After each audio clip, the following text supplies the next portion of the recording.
IOQM 2022 3 marks question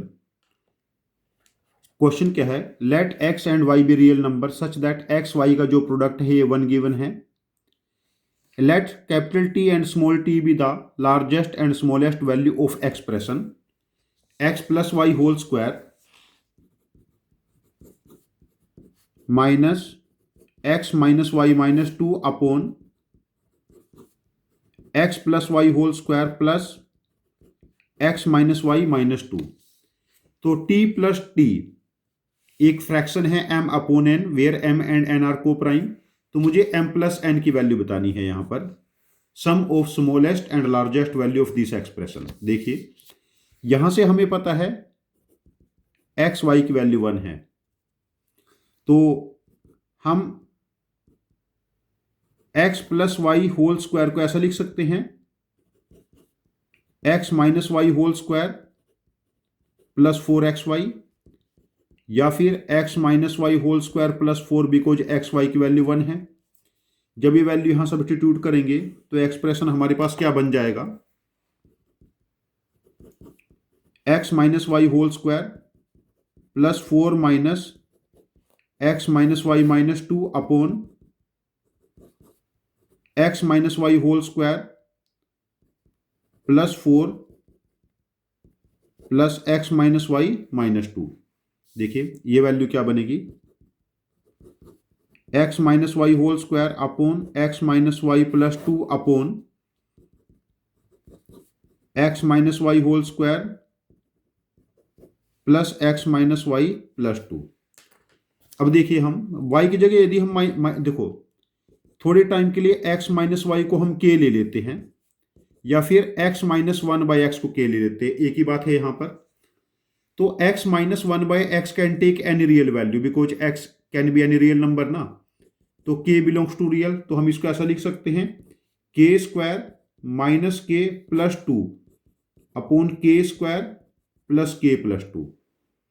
तो हमें इसकी रेंज निकालनी है, इसकी मैक्सिमम और मिनिमम वैल्यू निकालनी है. इसको मैं m के इक्वल कर लेता हूं बिकॉज k तो रियल है ना. अब क्रॉस मल्टीप्लाई जब हम इसको करेंगे हमारे पास क्या बनेगा? ये k square minus k plus 2 equal to m k square plus m k plus 2m. देखिए यहां से नेक्स्ट स्टेप, ये k स्क्वायर में क्वाड्रेटिक हो जाएगा. देखो k में k स्क्वायर के साथ m माइनस 1, इसको इधर ट्रांसपोज करेंगे m प्लस 1 इंटू के और 2 time m minus 1 equal to 0. अब ये क्वाड्रेटिक इन k है, k इसका रूट है एंड k रियल है. रूट रियल हो गए तो discriminant should be greater than equal to 0. Discriminant क्या बनेगा यहां से देखिए m plus 1 whole square minus 4 into 2 into m minus 1 whole square greater than equal to 0. देखिए नेक्स्ट स्टेप क्या बना यहां से m plus 1 whole square, this is 2 root 2 का स्क्वायर है ना 8. 4 इंटू 2 को हम क्या लिख सकते हैं 2 रूट 2 होल स्क्वायर. तो यहां क्या बनेगा? ये 2 रूट 2 m माइनस 2 रूट 2 का होल स्क्वायर हो जाएगा ग्रेटर देन इक्वल टू 0. अब यहां पर एक फैक्टर बनेगा x square minus y square. X plus y पहला, m प्लस 1 में 2 root 2 m minus 2 root 2 add कर लिया, और दूसरे फैक्टर में m प्लस 1 में सब्ट्रैक्ट किया 2 root 2 m plus 2 root 2 greater than equal to 0. अब देखिए यहां से m के साथ क्या बना 2 रूट 2 प्लस 1 और विदाउट m 2 रूट 2 माइनस 1. मैंने इन दोनों में से भी माइनस 1 कॉमन ले लिया. और दूसरा फैक्टर क्या बना देखो m के साथ 2 रूट 2 माइनस 1, नेगेटिव साइन यहां से कॉमन ले लिया और माइनस 2 रूट 2 माइनस प्लस 1. मैंने पूरे को नेगेटिव से मल्टीप्लाई कर ले इसको तो लेस देन इक्वल टू 0. यहां से m के दो रूट बनेंगे 2 root 2 minus 1 by 2 root 2 plus 1 और 2 root 2 plus 1 by 2 root 2 minus 1. तो m इन दो वैल्यू के बीच में लाई करेगा. ये हमारे पास स्मॉल t हो जाएगा, ये कैपिटल T जो क्वेश्चन में मेंशन था, small t and capital T. Small T is the smallest value and capital T is the largest value. अब इन दोनों का सम पूछा है, capital T plus small T.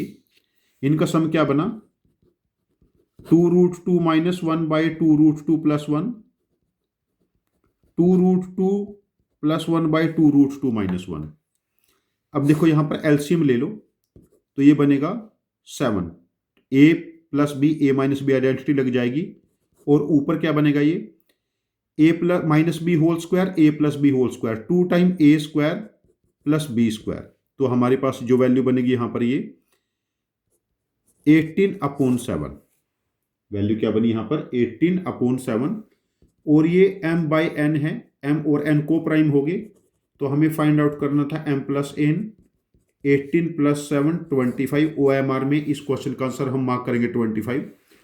ये क्वेश्चन बहुत ज़्यादा मुश्किल नहीं है, इसको मैं IOQ के 3 मार्क्स के हिसाब से बिल्कुल सही काउंट करूंगा। बिकॉज यहाँ पर हमें इंटरेस्टिंग पार्ट क्या था, यदि हम लोग x माइनस वाई में डेटा को ले आते हैं तो हमें डायरेक्ट ये क्वाड्रेटिक बाय क्वाड्रेटिक फॉर्मेट दिख जाएगा, और इसकी बच्चे ठीक ठाक प्रैक्टिस करते हैं। जो बच्चे पढ़ाई को लेकर थोड़ा सा भी सीरियस है, जो क्लासेस ठीक से अटेंड करते हैं और कॉन्सेप्ट लर्न करते हैं।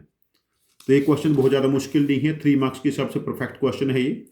और यदि आपके पास इस क्वेश्चन को करने का कोई डिफरेंट इफिशिएंट लॉजिक है तो प्लीज आप अपने लॉजिक को कमेंट बॉक्स में पोस्ट करना, मैं आपके लॉजिक को समझूंगा, और यदि मुझे बेहतर लगता है तो मैं इसका एक और वीडियो सोल्यूशन बना के इस क्वेश्चन को रिपोस्ट करूंगा। ये चैनल हम सब की लर्निंग के लिए है। Thank you very much for joining with us. Happy learning with us.